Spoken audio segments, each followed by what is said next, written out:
Mungkin pertengahan Februari kemarin, update terakhir dari Pak Menko Ekonomi, mungkin di minggu kedua bulan Februari. Delegasi akan ke sana, Pak. Delegasi akan ke sana, Mas. Belum ada keputusan.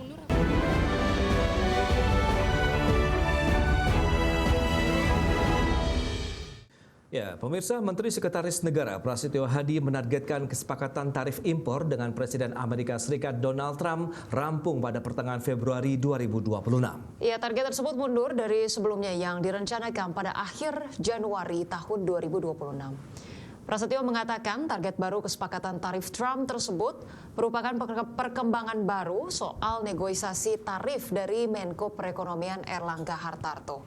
Prasetyo mengungkapkan penyebab mundurnya waktu kesepakatan antara Indonesia dengan Amerika Serikat karena mencari titik temu dari negosiasi yang sudah dilakukan. Prasetyo memastikan tidak ada masalah lain yang menyebabkan tenggat waktu ini mundur. Dirinya menyebut secara substansi Indonesia telah mencapai kesepakatan dengan Amerika Serikat. Mungkin pertengahan Februari kemarin, update terakhir dari Pak Menko Ekonomi, mungkin di minggu kedua bulan Februari. Delegasi akan ke sana, Pak. Delegasi akan ke sana, Mas. Belum ada keputusan. Hah? Yang jadi penyebab mundur apa? Ya, tentunya kan masih ada beberapa yang kita cari titik temunya, terutama untuk sebagaimana yang sudah pernah juga kami sampaikan, kita terus berusaha untuk bernegosiasi. Ya, pemirsa, kelompok Hamas siap menyerahkan pemerintahan wilayah Gaza kepada Komite Nasional untuk Administrasi Gaza yang merupakan organisasi di bawah Dewan Perdamaian Gaza. Ya, di sisi lain, Perdana Menteri Israel Benjamin Netanyahu tetap fokus pada upaya pelucutan senjata Hamas. Kelompok Hamas menyatakan siap menyerahkan pemerintahan jalur Gaza kepada Komite Nasional untuk Administrasi Gaza atau NCAG. Penyerahan tersebut merupakan bagian dari kesepakatan gencatan senjata Israel dan Hamas yang berlaku sejak 10 Oktober 2025. Pernyataan itu disampaikan juru bicara Hamas Hazem Qasim pada Rabu kemarin waktu setempat. Qasim juga menyuarakan untuk segera membuka perbatasan Rafah seluas-luasnya untuk mengalirkan bantuan ke jalur Gaza. NCAG sendiri merupakan tim teknokrat Palestina yang beranggotakan 15 orang. Komite ini dibentuk sebagai bagian dari perjanjian gencatan senjata yang disponsori Amerika Serikat. NCAG bertugas mengelola pemerintahan sehari-hari di Gaza pasca perang dan akan bekerja di bawah pengawasan Dewan Perdamaian Gaza yang diinisiasi Presiden Amerika Serikat Donald Trump. Secara terpisah, Perdana Menteri Israel Benjamin Netanyahu pada Selasa lalu mengatakan bahwa Israel saat ini beralih sepenuhnya pada upaya melucuti senjata Hamas dan mendemilitarisasi jalur Gaza. Netanyahu kembali menyatakan penolakan kerasnya terhadap pembentukan negara Palestina di Gaza maupun tepi barat, meskipun pengakuan internasional terhadap kedaulatan Palestina terus meluas.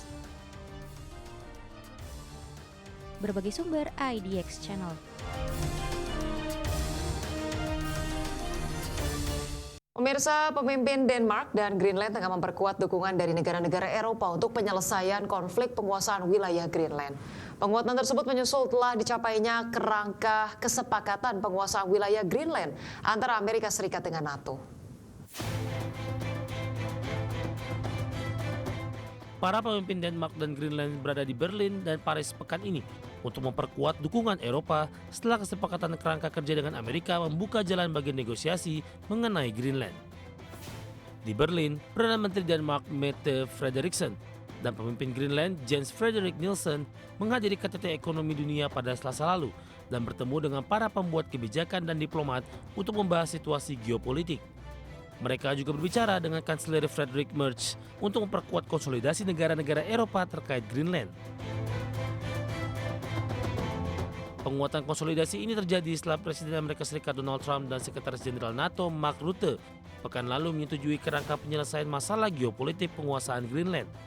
Pembicaraan ke depan diperkirakan akan fokus pada isu-isu termasuk hak penambangan, peran NATO di Greenland, dan hubungan pertahanan antara Denmark dan Amerika Serikat. Trump mengatakan dia membutuhkan kendali atas Greenland demi keamanan nasional Amerika Serikat. Meski begitu, Trump memastikan tidak akan menggunakan kekerasan untuk mengambil alih wilayah tersebut. Adapun Greenland merupakan bagian dari kerajaan Denmark, tetapi memiliki pemerintahannya sendiri. berbagai sumber ADX Channel. Ya, pemirsa, Menteri Sekretaris Negara Prasetyo Hadi membantah adanya perombakan Kabinet Merah Putih dalam waktu dekat di tengah mencuatnya isu reshuffle kabinet. Ya, Prasetyo Hadi menegaskan perombakan kabinet bahkan belum dibicarakan di internal. Menurut Prasetyo Hadi, sejauh ini hanya posisi Wakil Menteri Keuangan yang kosong pasca pengunduran diri Thomas Djiwandono yang sudah disahkan DPR sebagai Deputi Gubernur Bank Indonesia. Bahkan Prasetyo Hadi memastikan hingga saat ini belum ada penunjukan siapa sosok yang akan menggantikan posisi Thomas Djiwandono sebagai Wakil Menteri Keuangan. Kalau maknanya reshuffle adalah karena ada proses beralihnya jabatan Wakil Menteri Keuangan menjadi Deputi Gubernur Bank Indonesia yang kemarin telah melalui proses fit and proper test di DPR. Itu benar, artinya ada jabatan Wamenkeu yang ditinggalkan oleh beliau karena penugasan ke tempat yang lain. Nah, itu akan Kapan? diisi Belum, kan belum selesai proses deputi Gubernur BI-nya kan belum selesai. Bulan ini atau Februari kan sebentar lagi udah Februari. Ya tunggu dulu lah, belum. Kalau terkait dengan isu reshuffle menteri-menteri Menko lainnya gimana? Nggak ada. Ya, Perdana Menteri Inggris menyerukan penguatan hubungan diplomatik dengan China dalam kunjungannya ke Beijing dan bertemu dengan Presiden Xi Jinping. Dan kunjungan ini juga membawa misi penguatan kerjasama perusahaan Inggris dan China. Perdana Menteri Inggris Keir Starmer pada Kamis menyerukan penguatan hubungan diplomatik antara Inggris dengan China, khususnya di tengah dinamika situasi dunia saat ini. Hal tersebut diungkapkan Starmer saat bertemu dengan Presiden China Xi Jinping di Beijing. Starmer mengatakan kepada Xi Jinping bahwa kedua negara perlu memperkuat kerjasama dalam berbagai hal. Menurut Starmer, Inggris dan China memerlukan kemitraan strategis jangka panjang yang konsisten dan komprehensif. Starmer merupakan Perdana Menteri Inggris pertama yang berkunjung ke China dalam 8 tahun terakhir. Ia mengadakan pembicaraan dengan Xi Jinping di Balai Besar Rakyat di pusat kota Beijing, dalam upaya memperbaiki hubungan setelah dalam beberapa tahun terakhir penuh perselisihan.